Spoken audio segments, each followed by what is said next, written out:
सभी हमारे पत्रकार बंधु, सब लोगों का इस प्रेस कॉन्फ्रेंस में स्वागत है। और आप सब लोग जान रहे हैं कि चुनाव प्रचार जो है कल समाप्त हो गया और कल यानी 11 नवंबर को मतदान होना है। हमको लगता है कि हमने लगभग 165 रैलियां जो है 171 जो है जन सभाएं चुनाव के दौर में हम लोगों ने किया है, जो हमको लगता है कि सबसे अधिक है। यानी कोई ऐसा जिला नहीं बचा या ब्लॉक नहीं बचा जहां हम नहीं गए।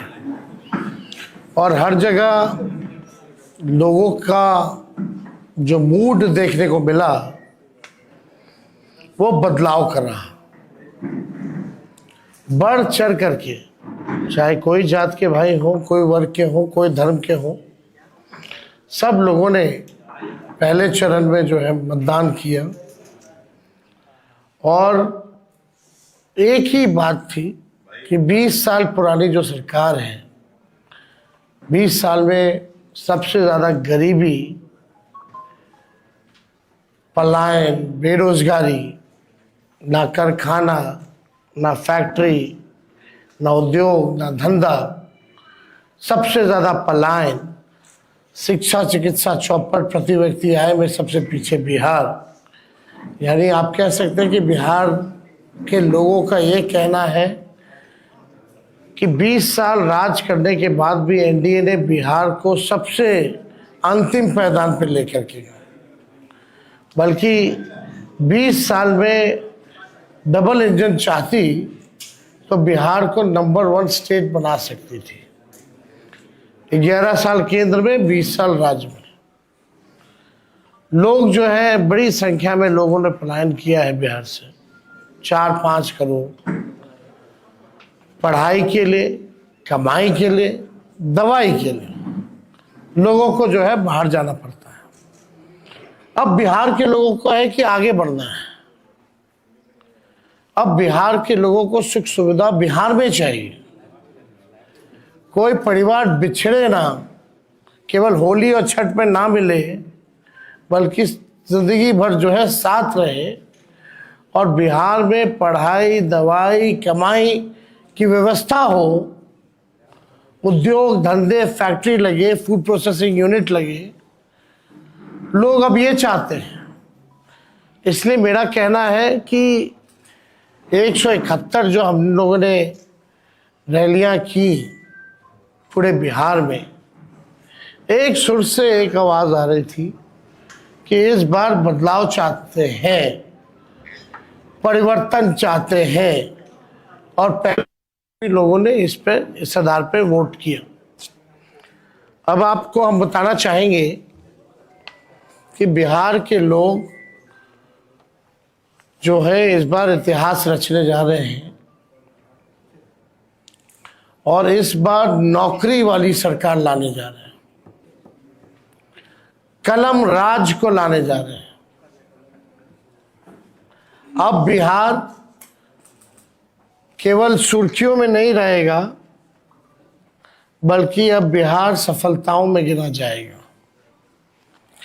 बिहार जो है सबसे विकसित राज्य जो है वो बनेगा।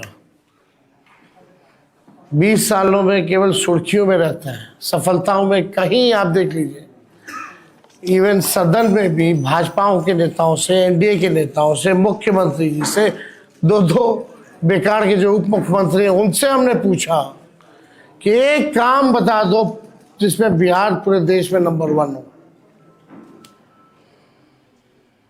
किसी के पास जवाब नहीं।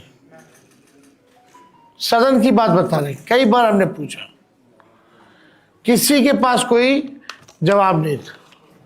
लेकिन अब जो है 14 तारीख के बाद बिहार जो है सफलताओं में गिना जाएगा, सबसे विकसित राज्यों में बिहार जो है गिना जाएगा, जहाँ फूड प्रोसेसिंग यूनिट्स लगेंगे, जहाँ एग्रो बेस्ड इंडस्ट्री लगेगी, जहाँ पढ़ाई, दवाई, कमाई, सिंचाई की अच्छी व्यवस्था होगी, जहाँ आईटी हब होगा, एजुकेशनल सिटीज़ होंगे, सुपर स्पेशलिटीज़ हॉस्पिटल बनेंगे और किसी बिहारी भाई को दूसरे राज्य ना जाना पड़े, ऐसा बिहार जो है हम लोग बनाएंगे।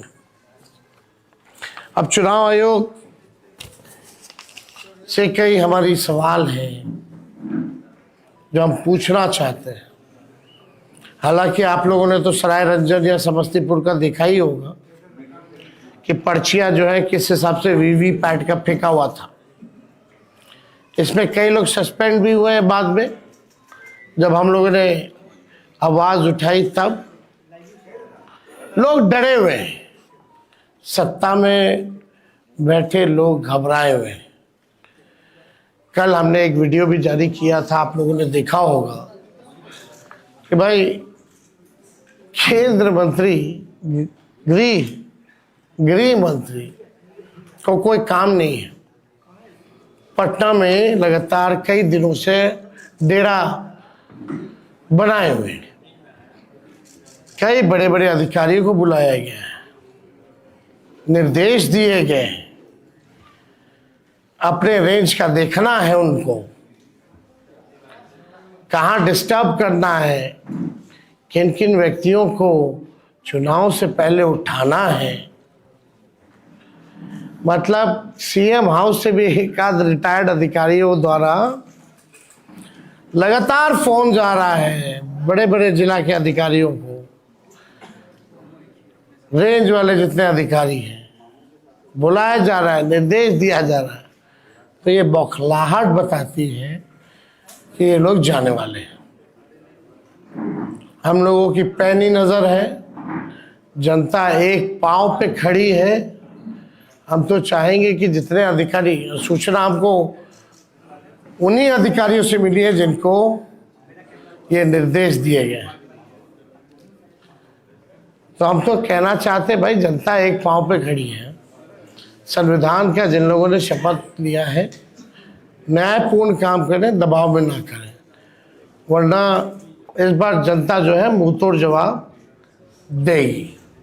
सब लोगों की नज़र है अधिकारियों पर, प्रशासन पर, जनता सजग है, सब लोगों पर जो है नज़र डाली हुई है।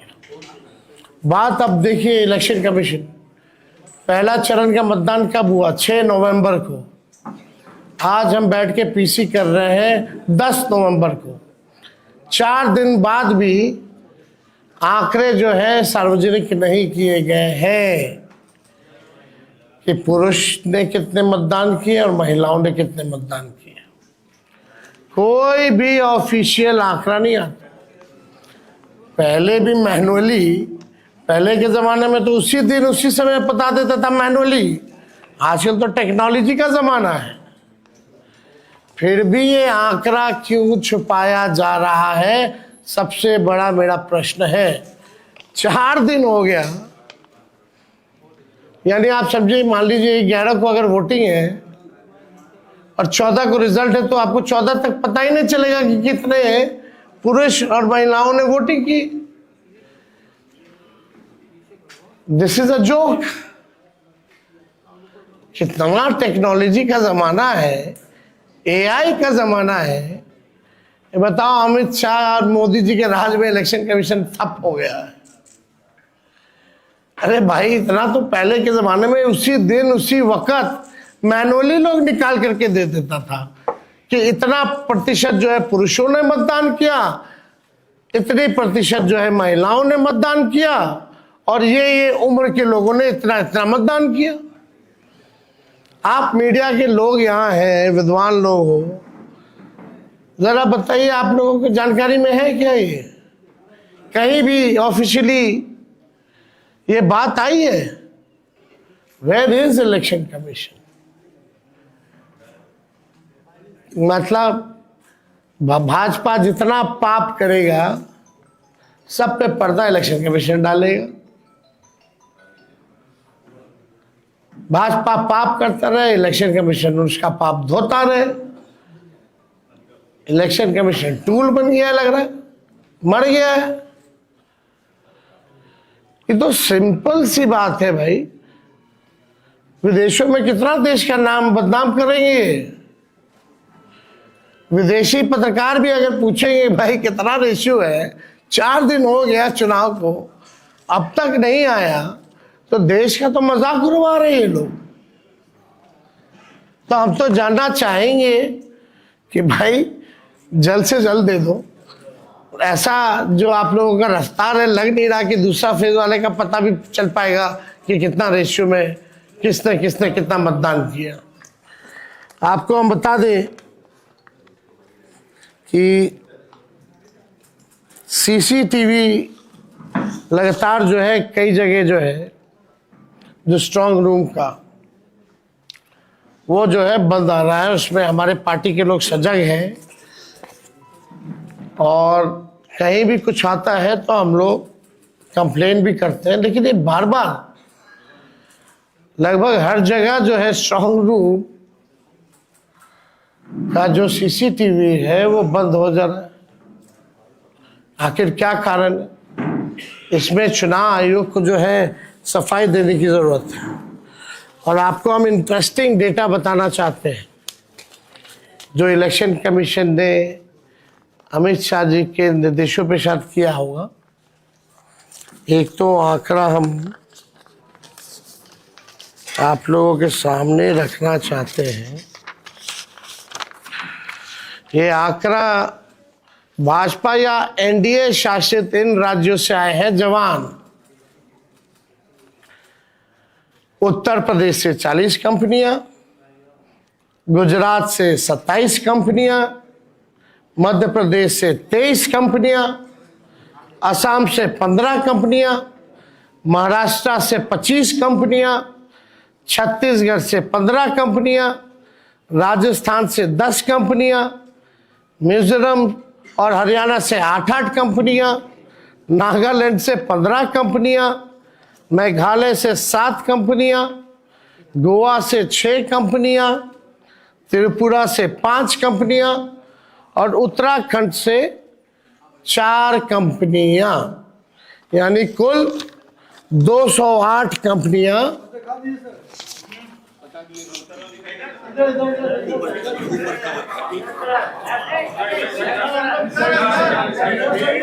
अल्लाह। चलिए देखिए, यानी 208 कंपनियां भाजपा शासित राज्यों से उनकी पुलिस आई है। पहले बिहार विधानसभा चुनाव 2025 में सुरक्षा और निगरानी की व्यवस्था के लिए ये गंभीर सवाल जो है खड़ा हुआ है। ये गंभीर सवाल खड़ा हुआ है। बंगाल, कर्नाटका, तमिलनाडु से क्यों नहीं मंगाए भाई? झारखंड बगल में है, यूपी का आ रहा है, मध्य प्रदेश का आ रहा है, झारखंड अब बंगाल का क्यों नहीं आ रहा? दोनों बॉर्डर के इलाके में है। तो मेघालय अब त्रिपुरा से आ रहा है, नागालैंड से आ रहा है,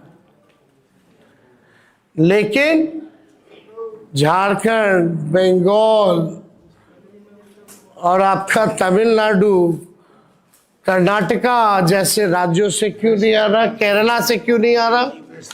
वही वेस्ट बंगाल वही हुआ, क्यों नहीं आ रहा? ये तो भाई बड़ा सवाल जो है खड़ा हो गया।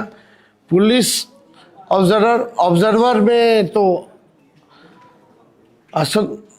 मतलब आप कहीं तो जो असंतुलन है,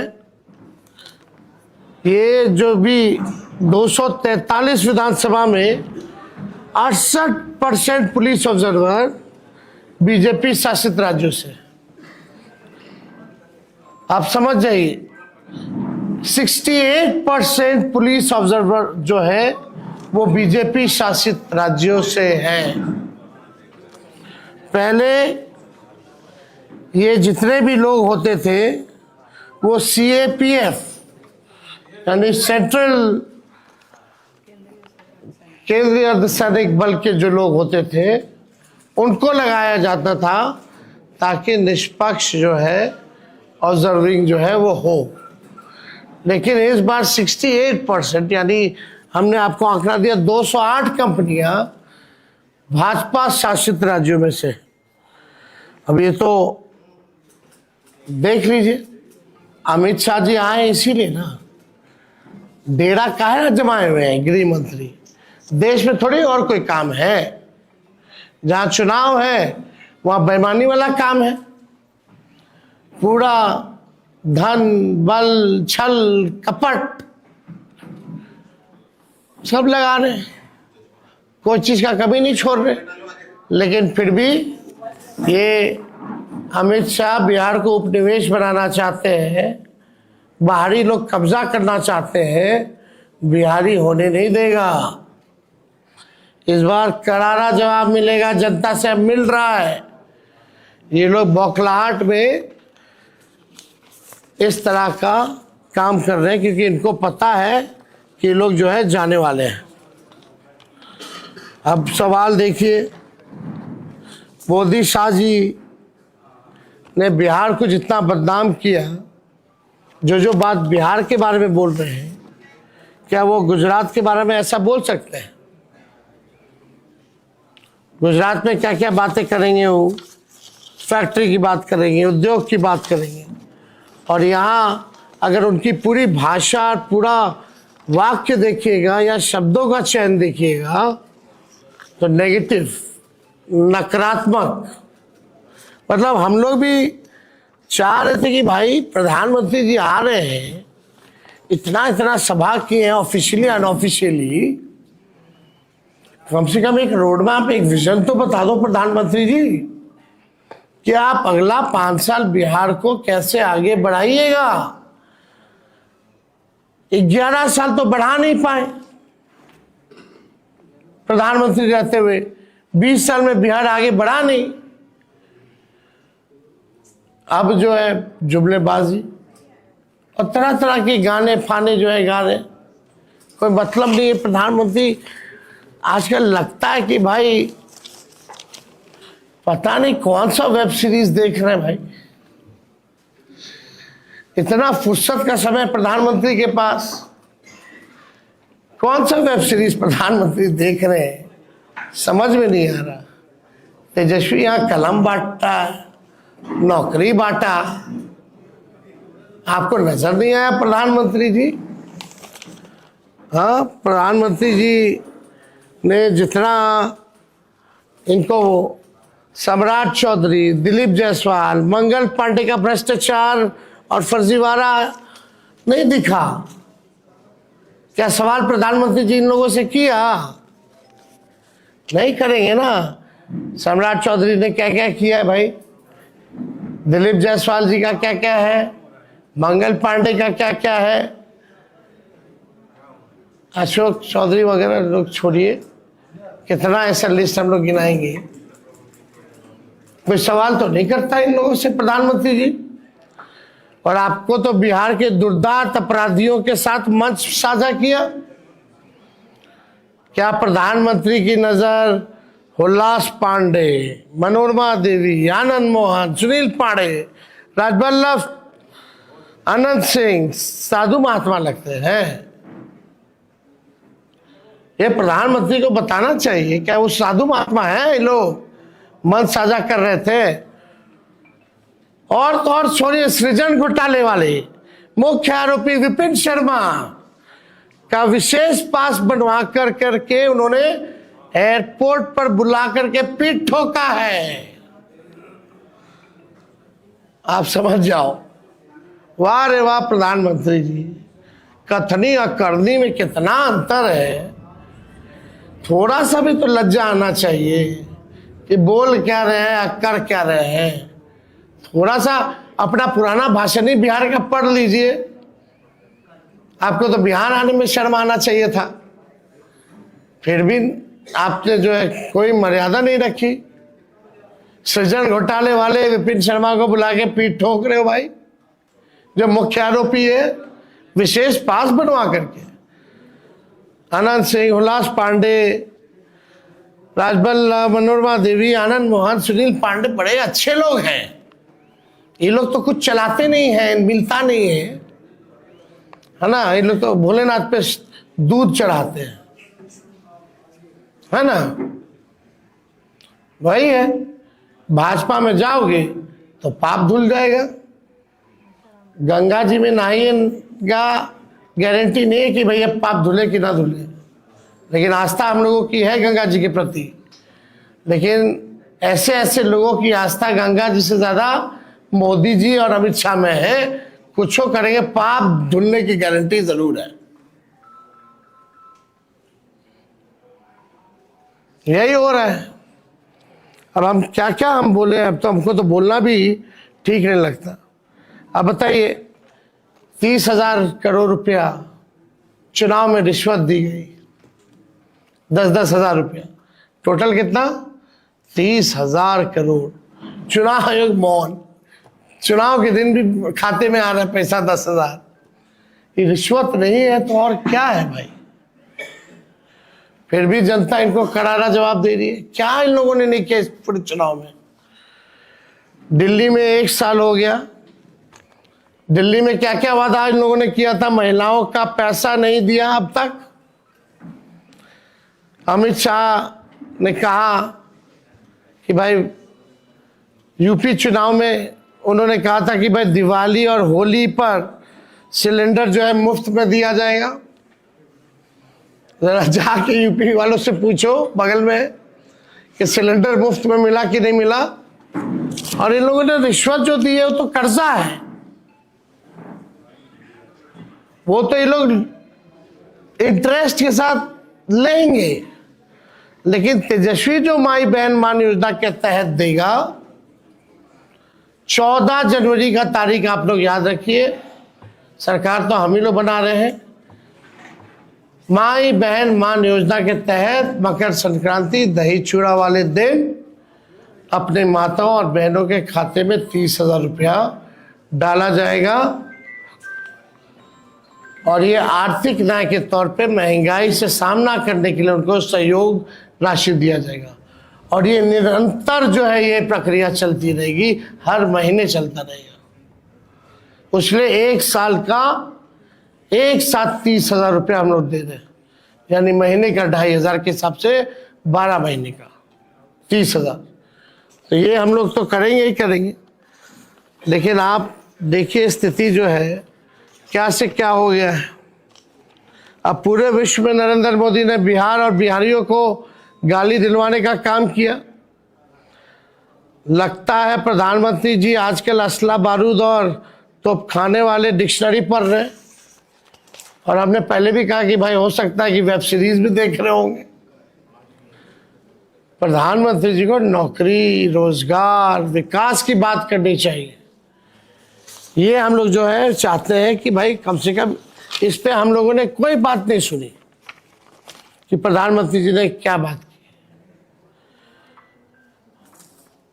देखिए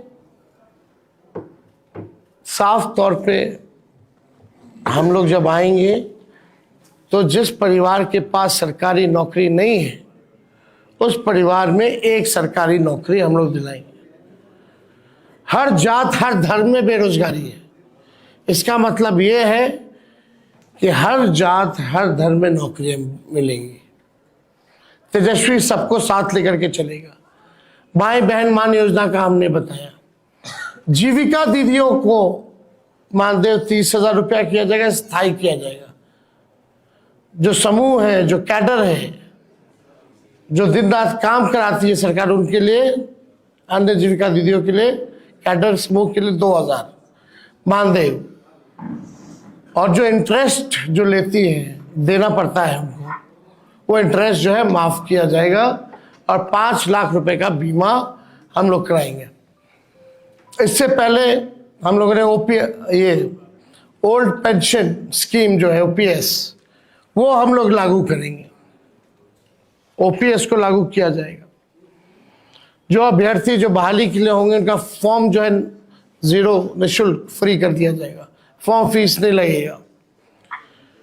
जो भी आपके किसान हैं सिंचाई के लिए बिजली का इस्तेमाल करते हैं, वो बिजली जो है उन किसानों के लिए मुफ्त जो है वो की जाएगी। जो जनप्रतिनिधि हैं, जैसे त्रिस्तरीय पंचायत के लोग हों, ग्राम कचहरी के लोग हों, इन सब का जो है पेंशन भी मिलेगा और इन सब लोगों को जो है हम लोग जो मानदेय जो है दुगना हम लोग करने का काम करेंगे। टैक्स वगैरह जो हो गए उन लोगों को जनप्रतिनिधि का दर्जा हम लोग जो है देंगे।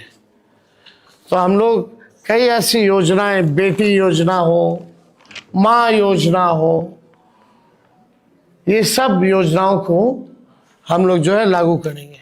आरक्षण को हम लोग जो है, इन लोगों ने तो ख़त्म कर दिया, भाजपा के लोगों ने, हम लोग जो है आरक्षण को लागू करेंगे। बढ़ाने की ज़रूरत हो तो बढ़ाया भी जाएगा और शेड्यूल लाइन के लिए फिर से भारत सरकार को हम लोग सिफारिश करेंगे। तो और भी बहुत सारी चीज़ें हैं। अब आप लोगों को बता दें कि भाई लॉ एंड ऑर्डर के मामले में तेजस्वी कोई कॉम्प्रोमाइज़ जो है नहीं करेगा। चाहे कोई अपना हो या पढ़ाया हो, अगर तेजस्वी की परछाई भी गलत करेगी तो उसको भी कड़ी से कड़ी सज़ा मिलेगी। इस मामले में, लॉ एंड ऑर्डर के मामले में कोई कॉम्प्रोमाइज़ नहीं। आप सब लोग मेरे स्वभाव को जानते हैं, ऐसा कॉम्प्रोमाइज़ हम लोग जो है एकदम नहीं करेंगे। क्राइम हो, करप्शन हो, कम्युनलिज्म हो, इन तीनों से तेजस्वी जो है कॉम्प्रोमाइज़ नहीं करेगा। और आप सब लोगों को बता दें, 14 को रिजल्ट आएगा और 18 नवंबर को हम लोग जो है शपथ लेंगे। 26 नवंबर और 26 जनवरी यानी रिपब्लिक डे के दिन के बीच में खरवास भी आता है। इस खरवास में जितने अपराधी हैं उन सबको तेजस्वी सलाखों के पीछे चुन चुन करके भेजने का काम करेगा। 1-2 महीने के अंदर इस खरवास में 26 नवंबर से 26 जनवरी के बीच कोई अपराधी बिहार में नहीं बचने वाला है। 2 महीने के भीतर खरवास में जेल के अंदर जाने वाले हैं। तो आप सब लोग इस प्रेस में आप लोग आए, आप सब लोगों का स्वागत है। और हमको लगा कि भाई पूरा चुनाव का जो अनुभव जो रहा वो आप लोगों से हम लोग जो है साझा करें। तो कोई चुनाव है तो कुछ तकनीकी चीजें भी देखनी है। आप सबका बहुत बहुत धन्यवाद। 14 के बाद, कल चुनाव के बाद, कल के चुनाव के बाद गिरिराज जो है वो ये कह रहे हैं कि बच्चों के धर्म का मुद्दा उठा दिया। धन्यवाद।